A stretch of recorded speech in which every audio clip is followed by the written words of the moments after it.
찬양이 참 은혜가 되네요. 감사가 넘치시기를 바랍니다. 하나님께서 저와 여러분을 사랑하신답니다. 감사하죠. 그래서 옆에 계신 분에게 Happy Thanksgiving 한번 할까요? Happy Thanksgiving.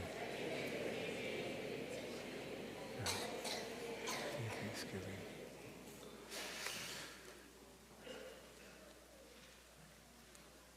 다 같이 일어서서 로마서 1장 15절서부터 17절 말씀, 15절서부터 17절, 1절서부터 17절이 아니고 15절서부터 17절만 읽겠습니다. 15절 제 화면에 떠오르면은 우리가 같이 읽었으면 좋겠습니다. 네, 올라올 것입니다. 시작. 그러므로 나는 할 수 있는 대로 로마에 있는 너희에게도 복음 전하기를 원하노라. 내가 복음을 부끄러워하지 아니하노니 이 복음은 모든 믿는 자에게 구원을 주시는 하나님의 능력이 됨이라. 먼저는 유대인에게요 그리고 헬라인에게로다. 복음에는 하나님의 의가 나타나서 믿음에 이르게 하나니 기록된 바 오직 의인은 믿음으로 말미암아 살리라 함과 같으니라. 아멘. 기도하겠습니다. 하나님, 이 말씀을 묵상을 하면서 하나님의 심정을 알기를 원합니다. 오늘 이 예배 가운데 감사가 넘치는 분들이 있는 것을 느낍니다. 그런데 혹시라도 또 너무 어렵기 때문에 감사가 나오지 않은 분들도 계시는지 모르겠습니다.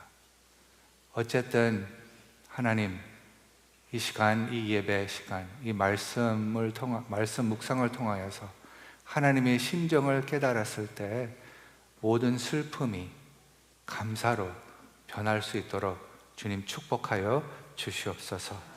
예수님의 이름으로 기도합니다. 여러분, 혹시 기쁜 소식 있으세요? 제가 기쁜 소식 하나 나눠도 될까요?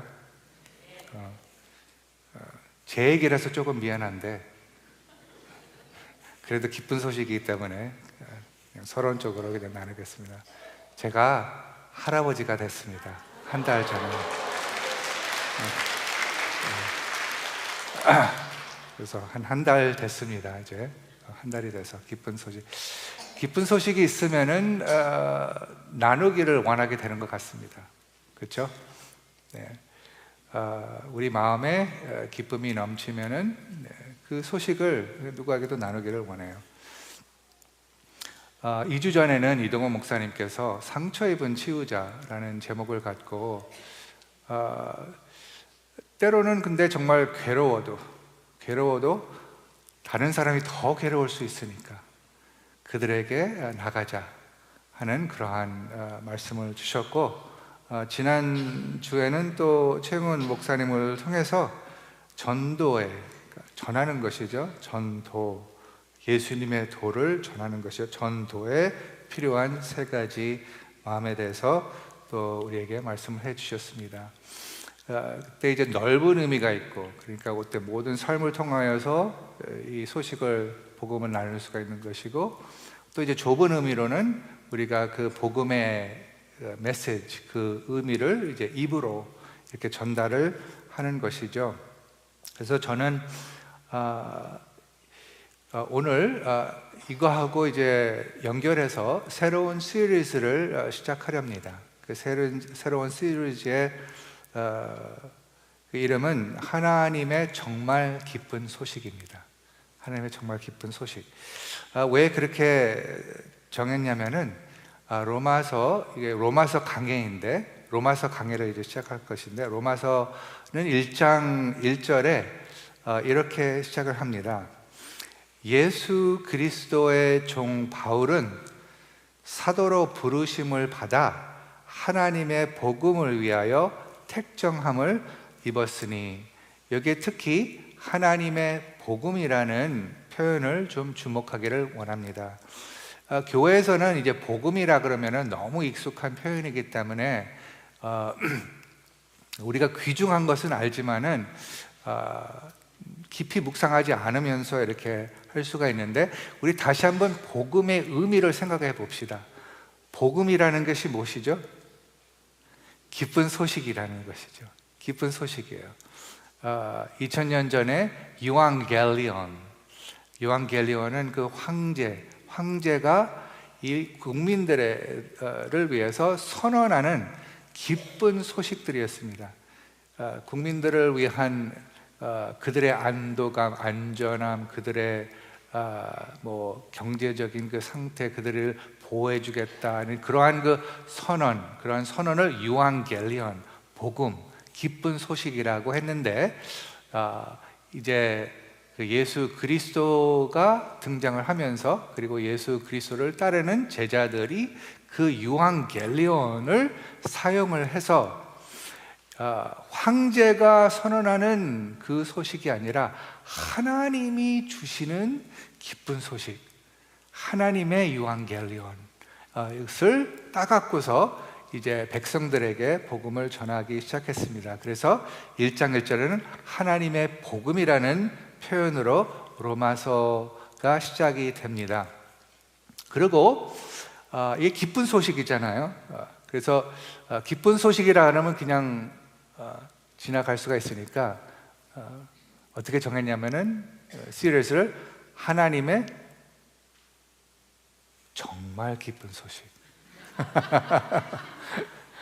정말 기쁜 소식.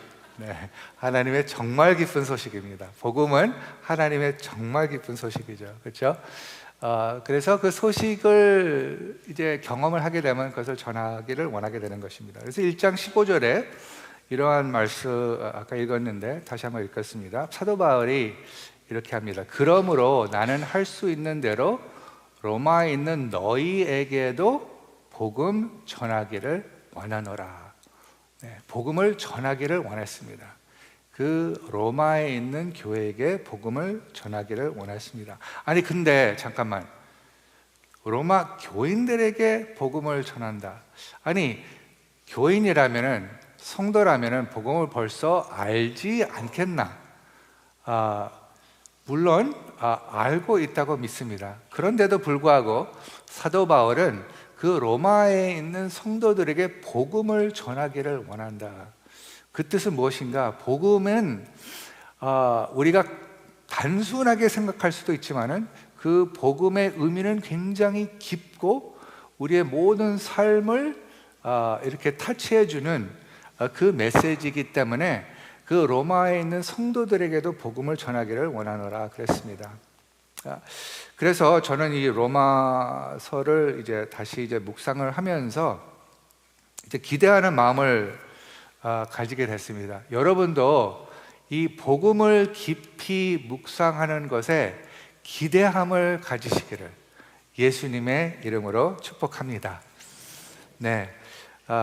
그래서 이 복음이 하나님의 복음이 무엇이고, 그런 복음에 대해서 어떠한 마음을 갖고, 그리고 특별히 이제 사도 바울이 이제 어떤 복음에 대해서 어떤 마음을 갖고 왜 이 로마서를 그 교회에게 이 복음을 이렇게 전하기를 원했는지 그 배경을 우리가 보면서 오늘 로마서 강해를 오늘 시작해 보겠습니다.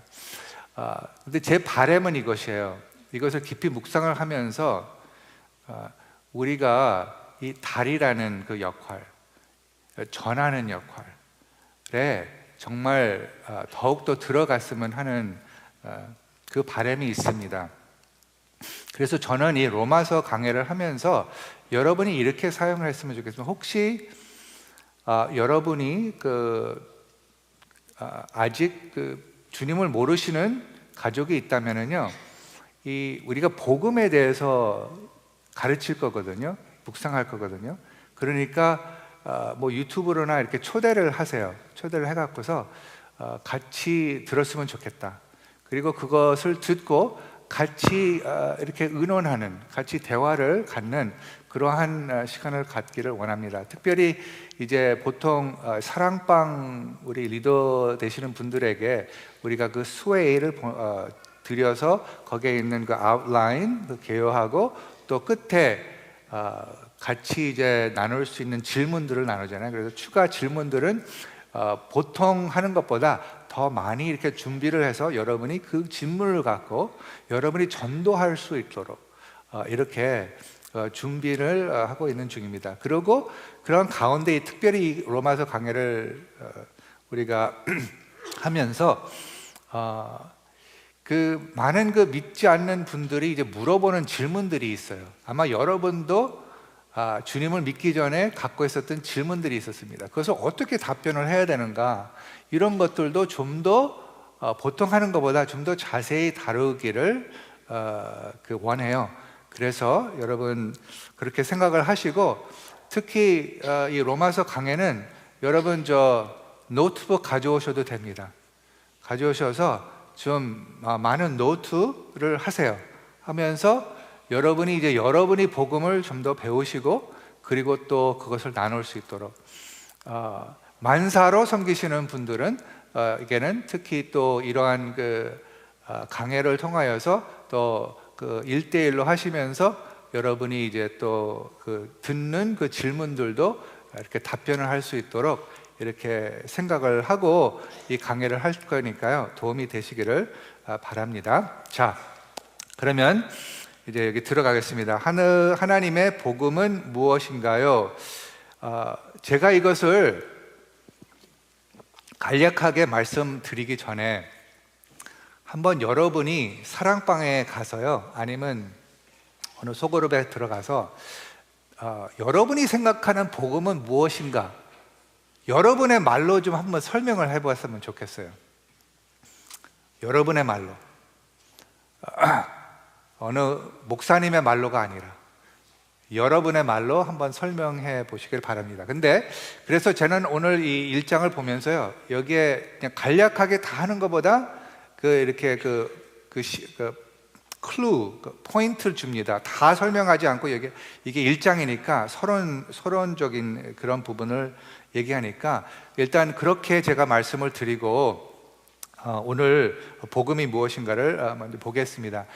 디스커버리 클래스 들어가신 분은 아시겠지만은요, 제가 항상 이제 복음에 대해서 우리가 설명을 할 때 복음은 인류의 가장 근본적인 질문에 대한 답을 준다고 제가 나누고 그 복음에 대해서 우리가 묵상을 합니다.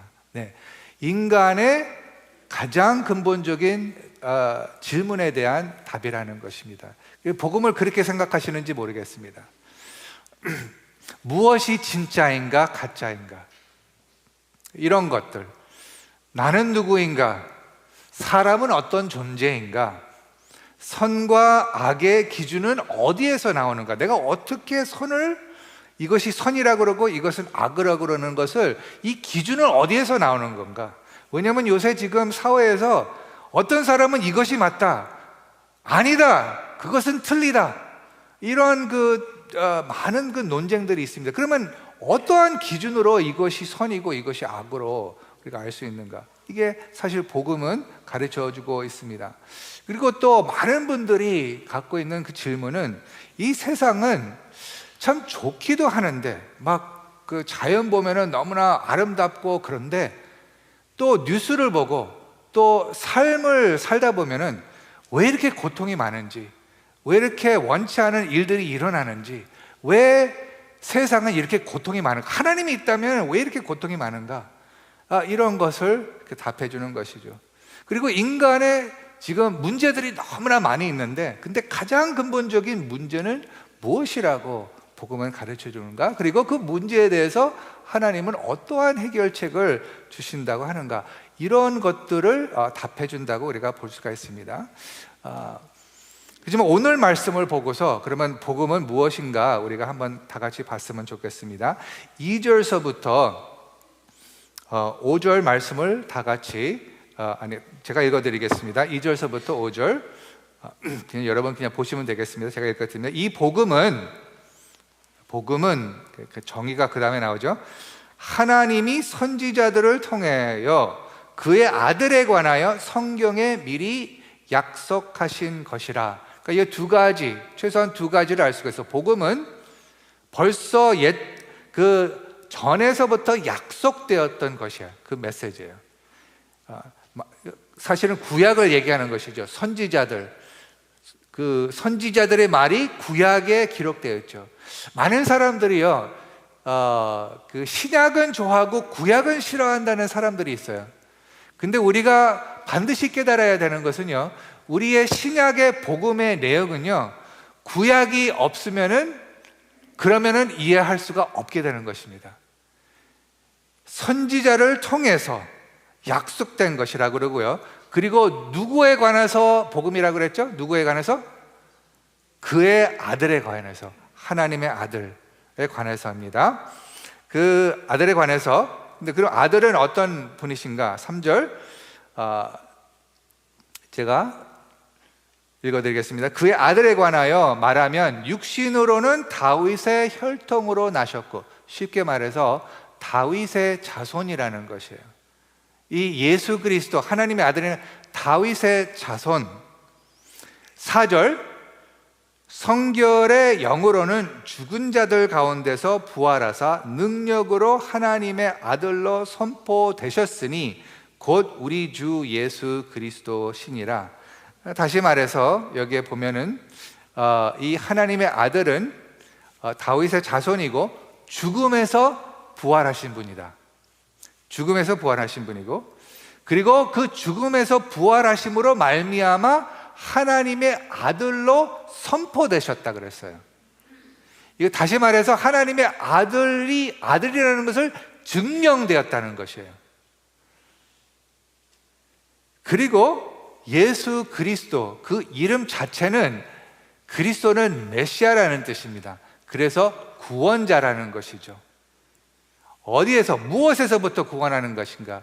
우리가 마태복음 1장 읽었을 때 예수의 이름은, 예수는 무엇에서부터 구원한다고요? 죄에서부터 구원한다고. 우리의 환경에서 우리를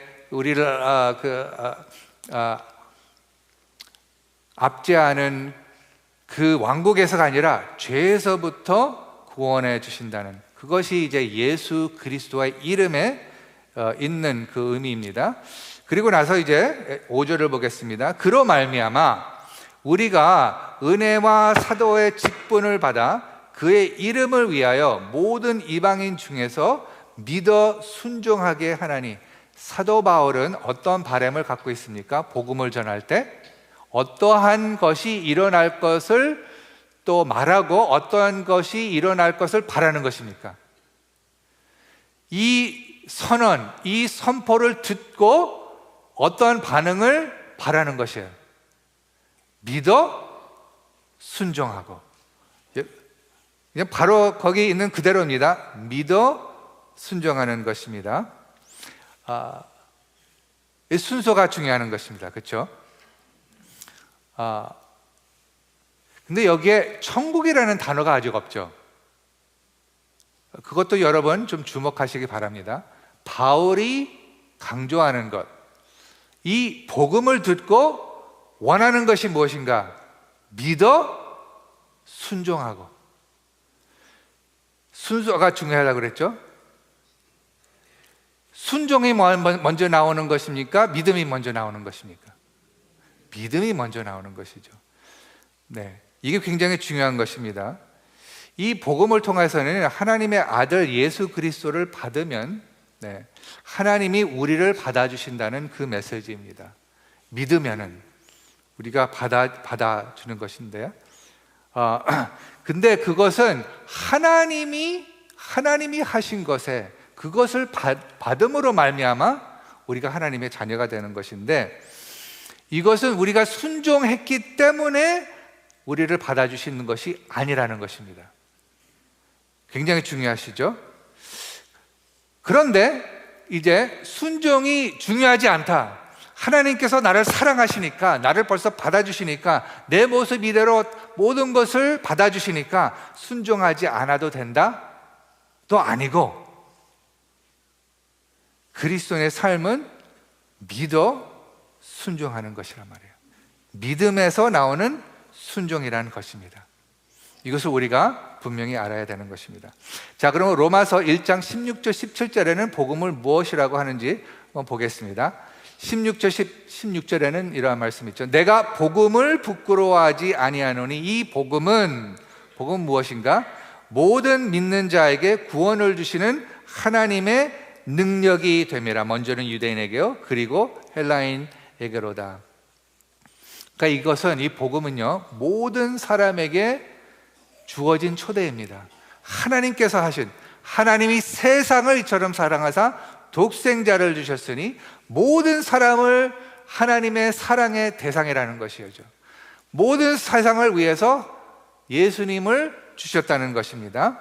그래서 근데 그 가운데 모든 믿는 자, 누구든지 믿는, 그를 믿는 자들에게는, 그 초대에 응하는 자에게는 구원을 주시는 이 하나님의 능력이라는 것입니다. 그래서 구원을 주시는, 복음은 구원을 주시는 하나님의 능력입니다. 믿는 자에게. 근데 믿음이 무엇인가? 우리가 좀 더 깊이 앞으로 우리가 묵상을 해보겠습니다. 17절을 보겠습니다. 17절에는 이런 말씀이죠. 복음에는 하나님의 의가 나타나서 믿음으로 믿음에 이르게 하나니 기록된 바 오직 의인은 믿음으로 말미암아 살리라 함과 같으니라. 복음에는 뭐가 나타난다고요? 하나님의 의. 하나님은 의로우신 분입니다. 하나님 불공평합니다 라고 생각할 때 있으세요? 앞에 계신 분은 전혀 없으시대요. 너무 감사해요. 하나님, it's not fair. 왜 저 사람은 이렇게 해주고 나한테는 그렇게 해주지 않습니까? 그럴 때 여러분 없으세요? 여러분 참 성숙하신 분들입니다. 하나님은 의로우신 분입니다. 복음은요, 하나님의 의로우심을 나타내 주십니다. 하나님이 하시는 것은요, 항상 의로우십니다. 믿으시기를 예수님의 이름으로 축복합니다. 우리가 이해하지 못할 때에도 여러분 이것을 믿으시기를 바랍니다. 하나님이 행하시는 것은 항상 의로우십니다. 복음은 하나님의 의를 나타내고, 그리고 그것을 봤을 때 어떻게 살게 하냐면 믿음으로 살게 한다는 것이에요. 우리의 모든 신앙 생활은 믿음으로 산다는 것이에요. 이것을 우리가 묵상을 하고, 이것이 기쁨의 소식이라고 그랬어요. 이게 얼마나 기쁜 소식인지 우리가 앞으로 더 묵상을 해 볼 것입니다. 자, 그러면 이 복음은 그렇게 지금 1장 1절에서 17절에 그냥 몇 구절만 보고 이 구절 그대로만 우리가 보는 것입니다. 제가 이렇게 다 요약을 해서 하는 것이라 이 복음 여기 있는 그대로만 우리가 이제 살펴본 것입니다. 그럼 이 바울은 이 복음에 대해서 어떠한 마음을 가졌는가? 아까 말씀을 드렸죠. 이 복음을 전하기 위해 자기 자신을 어떻게 생각한다고 했죠? 1장 1절에는 여기 보면은 하나님의 복음을 위하여 택정함을 입었으니 라는 그 말을 합니다. 그리스도의 종이라고 그러고요, 사도로 부르심을 받았는데 이것은 하나님의 복음을 위하여 택정함. 이 택정함이라는 것은 구별되었다는 뜻입니다. 구별되었다는. 그래서 이 복음을 전하기 위해서 구별된 자라고 확신하였던 것입니다. 우리에게는 그러면 어떠한 말씀입니까? 이 말씀이 바울만 복음을 위해서 구별된 자입니까? 네, 제가 답을 드릴게요. 아닙니다. 저와 여러분도 하나님의 복음을 전하기 위해서 구별된 자라고 믿으시기를 예수님의 이름으로 축복합니다. 성도라는 뜻은 구별된 자, 나는 이것을 위해서 사는 자다. 이것을 위해서 사는 자다. 이것이에요. 둘째는 이 복음은 인간에게 가장 필요한 진리라고 확신을 하였습니다.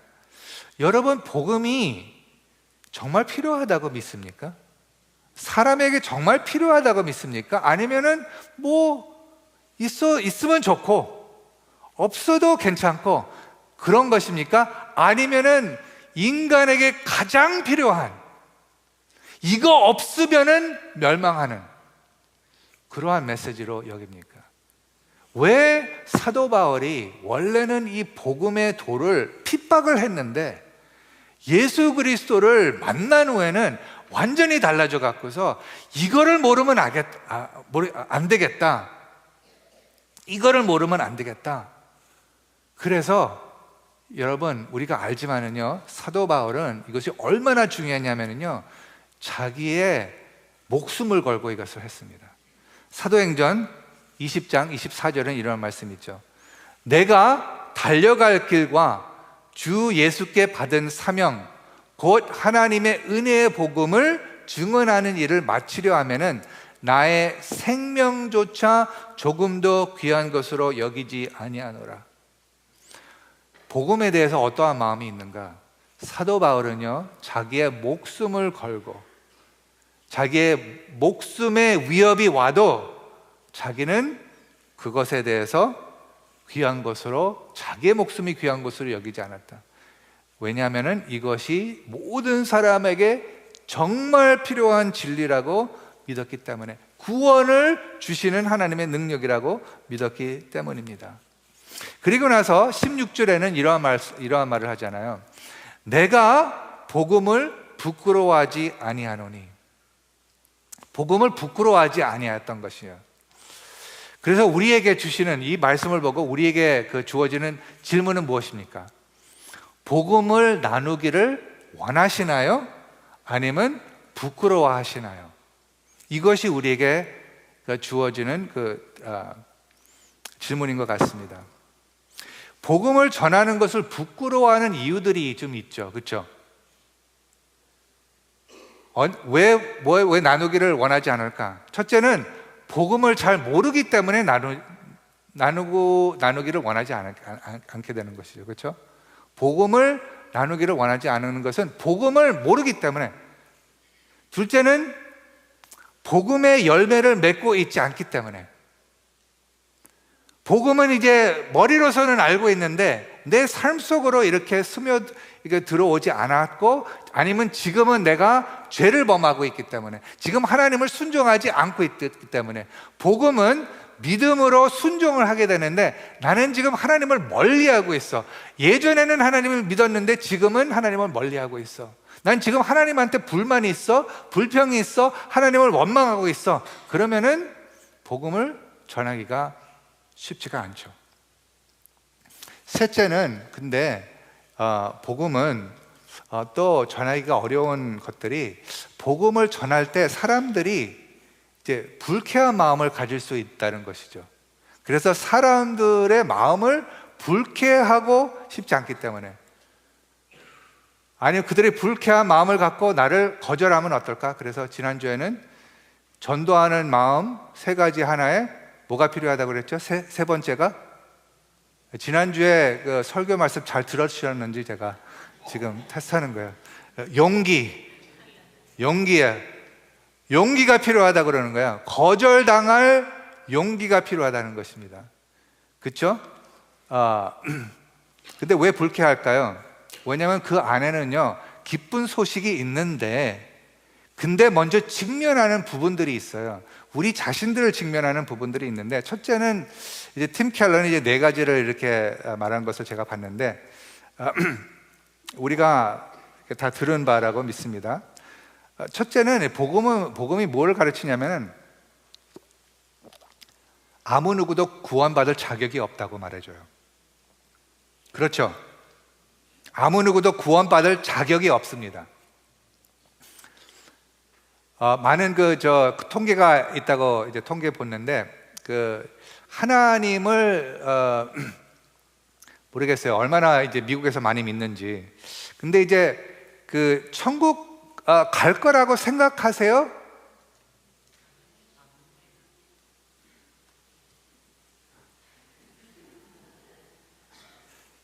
근데요, 믿지 않는 사람들도 뭐 천국에 있다면 난 갈 것 같다, 그렇게 생각하는 사람들이 70%도 더 된대요.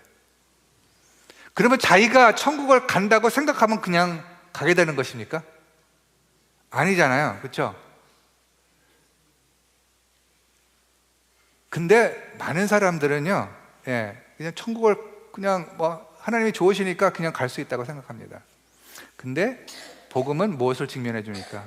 우리가 다 죄인이라는 것이에요. 죄인. 아니 근데 그 사람들은 이렇게 생각하는 거야. 나는 그렇게 나쁜 사람 아닌데, 나 그렇게 큰 뭐 죄 범하지 않았는데, 그렇기 때문에 왜 누가 나를 구원해 줄 필요가 있지? 근데 이제 복음을 통하여서 우리의 마음을 이렇게 조명해 주잖아요. 거기에서는 우리의 악한 마음, 우리의 죄라는 것을 보여주기 때문이죠. 그리고 또 하나가 불쾌한 게 하나 있어요. 불쾌한 게, 오직 예수님만 구원할 수 있다고 주장합니다. 아멘? 근데 세상 사람들은 어떠한 대답을 합니까? 아니, 오직 한 길만이요? 오직 한 길만 구원의 길이라고요? 아니, 다른 종교는 어떤데요? 힌두교, 불교, 다른 교, 이슬람교 다 있는데 아니 예수님만이요? 그러니까 이것에 대해서 불쾌한 마음, 질문하는데 그런 것이죠. 그래서 그 질문에 대해서 다음 주에 우리가 다룰 것입니다. 네 번째는 예수님을 따르는 길이 다 평탄한 길은 아니라는 것이에요. 거기에 희생과 고난도 있다는 것입니다. 여러분, 복음이, 기쁜 소식이, 여러분 예수님만 믿으세요. 그러면 잘 살 것입니다. 경제적으로 전혀 문제 없을 것입니다. 잘 취직할 것입니다. 좋은 학교에 갈 것입니다. 좋은 사람 만나서 결혼할 것입니다. 그것도 좋은 소식인데 여러분, 우리가 그 예수님의 복음을 전한 사람들의 그 생명을 보면은요, 평탄하게 죽지 않았어요. 고난이 많았습니다. 근데 왜 고난이 있는데도 불구하고 이것을 믿었다는 거예요. 이게 놀라운 것이죠. 그렇지 않아요? 아니, 잘 되면 믿는 건 그거는 뭐 상식적이지. 그러니까 모든 것이 잘 되니까 그것은 그러면 그렇게 따르면 되잖아요. 하나님께서 그렇게 축복하실 수 있습니다. 근데 이 세상에는 험한 세상이에요. 복음을 전하면은, 예를 들어서 다른 나라에는 복음을 전하면은요, 취직 못해요. 취직하기가 어렵습니다. 그래서 여러분, 그것을 알고 예수님 믿으세요. 예수님 믿으면은 이제 회사에 가면은요, 이제 취직 못해요. 그러면 아직도 그래도 믿고 싶으세요? 그러면은 왜 그것을 믿을까? 가장 근본적인 자기의 문제를 해결해 주는 것을 정말 믿는다는 것입니다. 왜 사람들이 예수님을 떠납니까? 아니면 믿다가 떠납니까? 아니, 잘 될 때는 그냥 예수님 따르는 거 좋았는데, 아니 근데 너무나 많은 나쁜 일들이 일어나니까 하나님 뭐 살아 계세요? 그런 질문을 이게 하게 되는 것이에요. 그러니까 우리가 복음을 잘못 전하면요, 나중에는 이러한 그 어려움 때문에 예수님을 이제 떠나게 된다는 것입니다. 자, 시간이 많이 갔기 때문에, 그것이 이제 사도 바울이 복음에 대한 그 생각, 복음을 나누기를 원했고요, 복음을 전하기를 부끄러워하지 않았습니다. 그리고 목숨을 걸고 했습니다. 그렇죠? 자기가 구별된 자라고 했습니다. 그런데 그 부끄러워할 수 있는 요소들이 이런 것들이 있다는 것을 잠깐 우리가 언급을 하고 했습니다.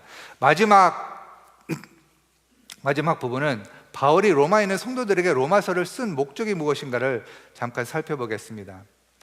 10절을 보겠습니다. 1장 10절. 10절에는 이런 말씀이 있습니다. 어떻게 하든지 이제 하나님의 뜻 안에서 너희에게로 나아갈 좋은 길 얻기를 구하노라. 다시 말해서 무슨 뜻입니까? 너희들을 정말 만나고 싶다, 그거예요. 만나고 싶어요. 이것을 위해서 반복해서 기도했는데 그것이 아직 이루어지지 않았다고 이렇게 하고 있습니다. 그러면서 만나서 무엇을 경험할 것을 원하는가? 로마서 1장 12절. 이는 곧 내가 너희 가운데서 너희와 나의 믿음으로 말미암아 피차 안위함을 얻으려 함이라. 그러니까 이 관계를 통하여서 안위함, 서로 격려한다는, 그것을 원한다는 것입니다. 13절. 형제들아, 내가 여러 번 너희에게 가고자 한 것을 너희가 모르기를 원하지 아니하노니. 로마에 있는 성도들을 만나고 싶었다는 것입니다. 근데 이것에 대해서 많은 배경을 배경을 얘기를 해야지 여러분이 이해를 할 텐데, 짧게 말씀을 드린다면요, 로마에 있는 교회에 있는 몇 성도님들은 바울이 알고 있었지만은 그 교회 공동체적으로는 바울이 한 번도 만나지 못했다는 것이에요. 근데 그들에게 가고 싶었어요. 근데 그들을 만나고 싶은 게, 그러면 결국 무엇을 원했습니까? 저는 이렇게 결론을 내렸습니다. 로마에 있는 성도들과 관계를 맺기를 원했습니다. 형제 자매들과 관계를 맺기를 원했다는 것입니다. 여러분, 우리는 항상 그리스도인이라면은 그들과 관계를 맺는 마음이 있기를 예수님의 이름으로 축복합니다. 우리 사랑방을 우리가 얘기하는데, 사랑방 왜 권합니까? 관계. 거기에 본질은요, 사랑방의 본질은요, 관계예요. 하나님과의 관계, 서로의 관계, 더 깊은 관계, 친구가 되자라는 것입니다. 복음을 경험하면은 그러한 친구를 삼기를 원하게 되는 것입니다. 두 번째는 이것을 알아야 됩니다. 이것은 15장에서 나오는 것인데, 나중에 이제 읽으면 이것이 나오는데, 15장 22절에 이런 말씀이 있습니다. 그러므로 또한 내가 너에게 가려 하던 것이 여러 번 막혔으나 이제는 이 지방에 일할 곳이 없고, 또 여러 해 전부터 언제든지 서바나로 갈 때 너희에게로 가기를 바라고 있었으니, 24절, 이는 지나가는 길에 너희를 보고 먼저 너희와 사귐으로 얼마간 기쁨을 가진 후에 너희가 그리로 보내주기를 바람이라. 이게 무슨 뜻입니까? 사도 바울은 지금 어디를 가기를 원했어요? 서바나가요, 스페인입니다. 스페인은 뭐가 있길래 거기를 가고 싶었죠? 미전도 종족이 있기 때문에, 아직 복음은 모르는 자들이 있기 때문에. 지금 아시아에 있는 거기 있는 사람들에게는 다 복음을 전했습니다. 그래서 새로운 곳으로 이제 가기를 원했는데, 그런데 로마를 거쳐서 거기를 가기를 원했다. 그래서 그리로 보내주기를 바람이라. 그것은 무슨 뜻입니까? 그들과 파트너십을 갖기를 원했다는 것이에요. 그들의 도움, 그들의 기도, 거기서부터 더 가야 되니까. 그러니까 사도 바울을 왜 썼나? 이 로마 성도들과 파트너십을 이렇게 맺기 위해서라고 볼 수가 있습니다. 셋째는 아까 읽었던 로마서 1장 15절에 너희에게도 복음을 전하기를 원하노라. 근데 파트너십을 하기를 원하는데, 이 무엇을 위해서 파트너십을 할 것인가?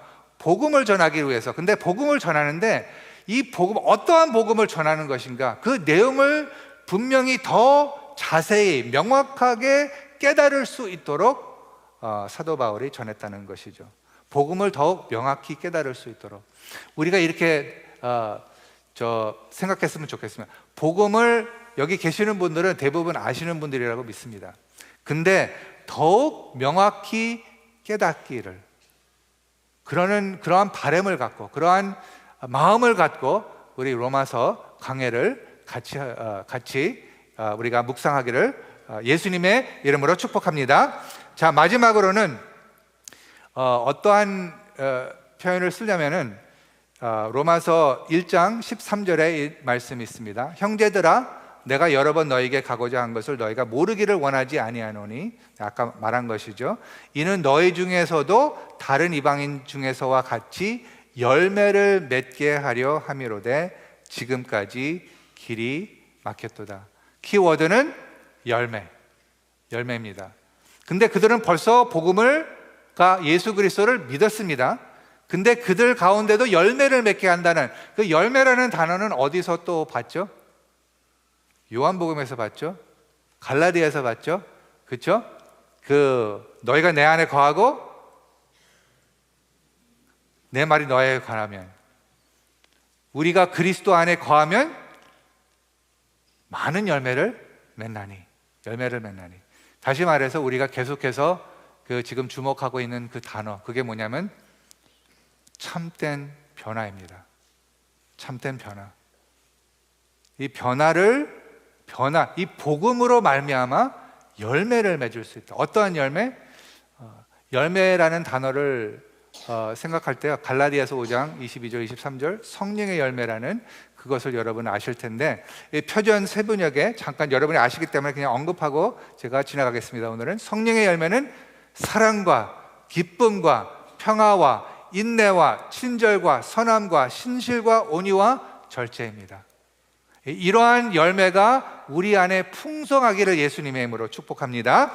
자, 그러면 그 열매 가운데 이제 사랑만 하나 본다면 여기에 배경이 뭐냐면은 이제 사도 바울이요, 이 로마 교회를 봤을 때 이 복음을 전하기를 원했던 그 목적의 하나가 뭐냐면 그 열매인데, 어떤 열매냐면은 이런 상황이었었어요. 그때 로마의 교회는 누구로 구성되어 있냐면은 유대인으로 구성되어 있었고 또 헬라인에게로도 구성되어 있었습니다. 근데 여러분 역사를 보면요, 황제가 한때는 그 모든 유대인들을 로마에서부터 쫓겨나게 했습니다. 나갔는데 그 나중에 다시 돌아오게 됐습니다. 근데 이제 다시 돌아오게 됐을 때 그러면 거기에는 이방인들만 있었죠. 근데 이방인들 가운데도 예수를 믿는 사람들이 있었습니다. 그래서 같이 합해서 로마 교회가 있었다는 것이에요. 로마에 있는 교회. 그래서 유대인들과 헬라인들이 같이 하나님을 예배해야 됐어요. 그런데 이러한 유대인들과 이방인들과 같이 예배했을 때 모든 것이 다 순조롭게 됐을 것이라고 생각하세요? 많은 갈등이 있었습니다. 풍습이 달랐어요. 하는 방식이 달랐습니다. 유대인들이 코셔 음식 먹을 때 이방인들 아무거나 먹고, 한국 사람은 김치 먹는데 다 김치 좋아하지 않은 사람들하고 김치 먹으면은 또 거기에 한 번은 괜찮은데 지속적으로 같이 있으면은 힘들 수도 있잖아요. 그렇죠? 여러분 인디안 푸드 좋아하세요? 인디안 푸드 좋아하시는 분도 있고, 어떤 분들은 인디안 푸드에 별로 냄새를 좋아하지 않으신 분들도 있다고 들었습니다. 너무 심각하게 듣지 마세요. 이거는 그냥 달랐다는 것인데 달랐어요. 문화가 다르면은요 같이 있기가 힘들 때가 있어요. 여러분 누구하고 같이 있고 싶습니까? 나하고 좀 마음이 통하는 사람, 나하고 좀 배경이 같은 사람, 그렇죠? 근데 다른 사람은 한두 번은 만나는 거 괜찮은데 지속적으로 하는 것이 힘들 때가 있습니다. 근데 하나님의 교회는요, 이러한 다양한 그룹들이 하나가 된다는 그 메시지가 있어요. 그래서요, 예전에는 그 종족이나 그 민족을 좀 이렇게 좋지 않게 봤는데, 복음을 믿게 되면 어떻게 됩니까? 우리의 안목이 달라진다는 것이에요. 우리가 사람을 보는 눈이 달라집니다. 여러분 지금 팔레스타인과 지금 이스라엘 친구가 될 수 있다고 믿으십니까? 복음은요, 예전에 원수였던 사람들을 친구로 될 수 있다고, 친구가 되라고 이렇게 도전을 합니다. 지금 이제 유튜브에 들어가면은요, 예전에는 유대인들을 죽이려고 하는 무슬림들이 주님을 믿고 나서요, 유대인들을 너무 사랑하게 됐어요. 이것이 복음의 기적입니다. 이것이 복음의 능력입니다. 왜 사도 바울이 이 로마서를 썼는가? 복음으로 말미암아 관계가 화목되는 것, 그리스도인들 가운데 화목되는 것. 그러면 무슨 소리야? 부부 관계가 깨졌을 때 화목될 수 있는 능력이 복음이라고 믿으시기를 바랍니다. 우리의 모든 관계가 깨어졌을 때 그 깨어진 것을 화목해 줄 수 있는, 회복해 줄 수 있는 능력이 복음, 복음을 깨달았을 때 있다는 것을 믿으시기를 예수님의 이름으로 축복하고, 여러분 그것을 기대를 가질 수 있도록 예수님의 이름으로 축원합니다. 자, 그래서 우리의 삶이 달라질 수 있도록 그것을 위해서 썼습니다. 그래서 우리의 이제 마무리하겠습니다. 이 로마서 사실 어려운 부분들 많이 있어요. 어려운 용어들도 많이 있고 표현들도 많이 있고, 충분히 이제 정말 준비를 잘해서 여러분에게 나누기를 원하는데, 근데 무엇보다 하나님의 마음을, 우리 정말 하나님의 심정을 기억하시기를 바랍니다. 하나님의 복음은요, 하나님의 정말 기쁜 소식입니다. 정말 기쁜 소식. 그래서 하나님께서 여러분과 저를 볼 때요, 하나님의 마음은 기쁨을 주시기를 원하신다고 믿으시길 바랍니다. 참된 기쁨, 이게 하나님의 복음입니다. 그래서 하나님을, 이 복음을 묵상하면서 하나님을 기뻐하는 마음이 솟아나기를 기도합니다. 둘째는 하나님의 복음을 이해하면서 찬양이 솟아나기를 기도합니다. 이 복음은 이렇게 좋은 것이었어? 이렇게 어마어마한 것이었어? 이 복음을 이해하면서 정말 하나님이 너무나 위대하시고 너무나 정말 상상도 못하겠구나, 찬양이 솟아나면서 믿지 않는 사람들에게 전할 때 그 마음에서는 거기서 믿음이 나올 수 있도록. 셋째는 복음을 위해 존재한다는 것을 확신하기를 기도합니다. 네 번째로는 이 복음을 사랑으로 명확하게 담대히 전할 수 있기를 기도합니다. 우리 1대1로, 여러분 생각하는 누구와 같이 1대1 하기를 원합니까? 누구와 같이 만사를 하기를 원합니까? 누구와 같이 사랑방에 초대해서 여러분 이것을 나누기를 원합니까? 기도하세요.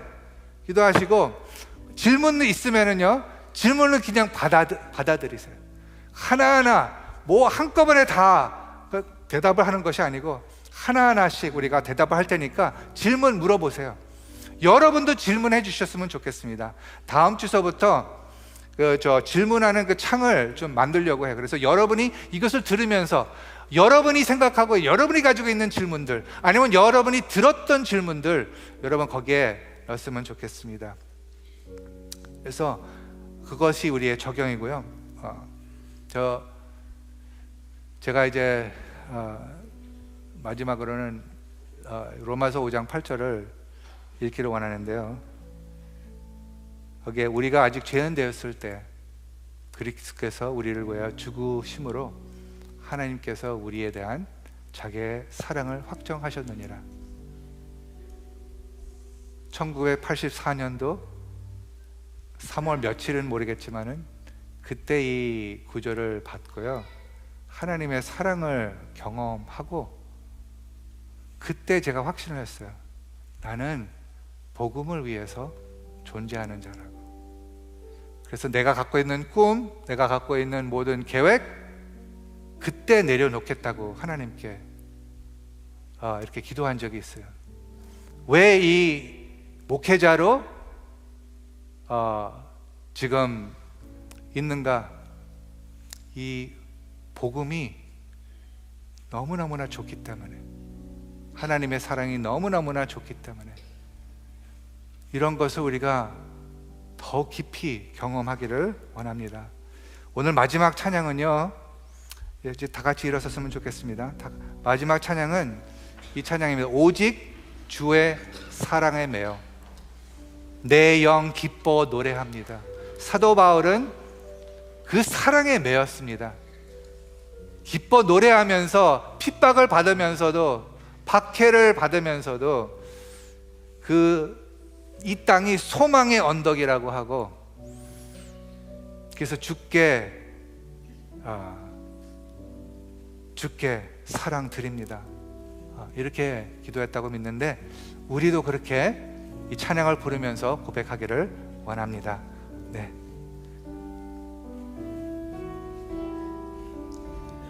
오직 주의 사랑에, 오직 주의 사랑에 매여 내 영 기뻐 노래합니다. 이 소망의 언덕 기쁨의 땅에서 주께 사랑 드립니다. 오직 주의 임재, 오직 주의 임재 안에 갇혀 내 영 기뻐 찬양합니다.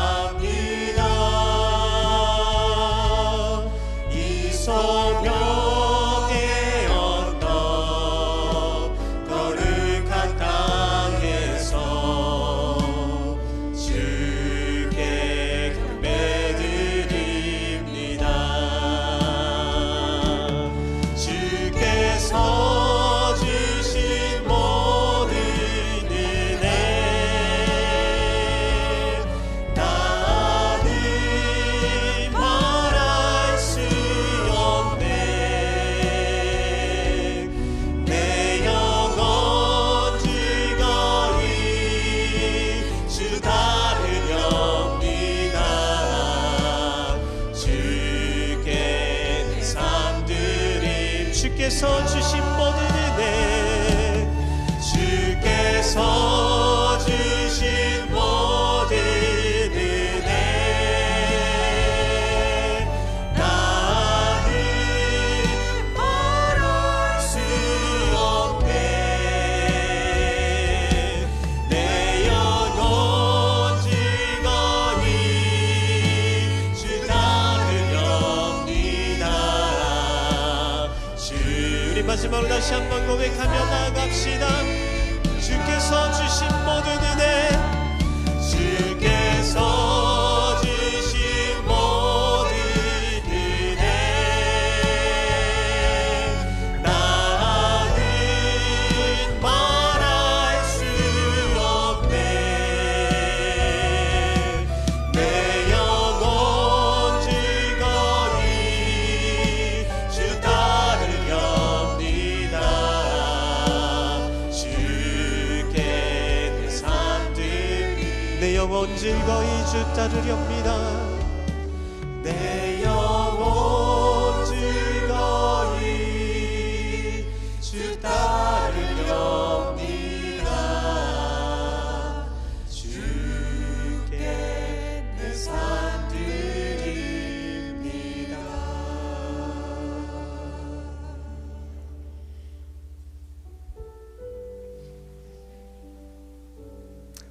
하나님의 얼굴을 보면서, 하나님의 복음을 묵상하면서 이 시간 하나님의 은혜,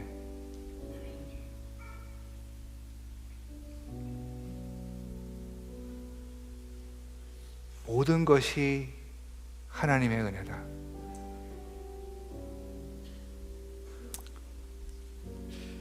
어떻게 그 많은 은혜를 다 말할 수 있겠는가? 이 진리로, 이 생각으로 우리 마음속에 있는 모든 슬픔과 두려움과 걱정과 근심, 아픔, 갈등 녹여주시기를 예수님의 이름으로 기도합니다. 하나님의 정말 기쁜 소식을 그대로 정말 기쁜 소식이라고 여길 수 있도록, 그리고서 나눌 수 있도록, 부끄러워하지 않도록 우리 모든 성도님들 머리 위에 우리 주 예수 그리스도의 은혜와 하나님의 정말 끊임없는 사랑하심과 성령님의 감화 감동 임재 능력이 지금부터 영원토록 함께하여 주시길 간절히 축원하옵나이다.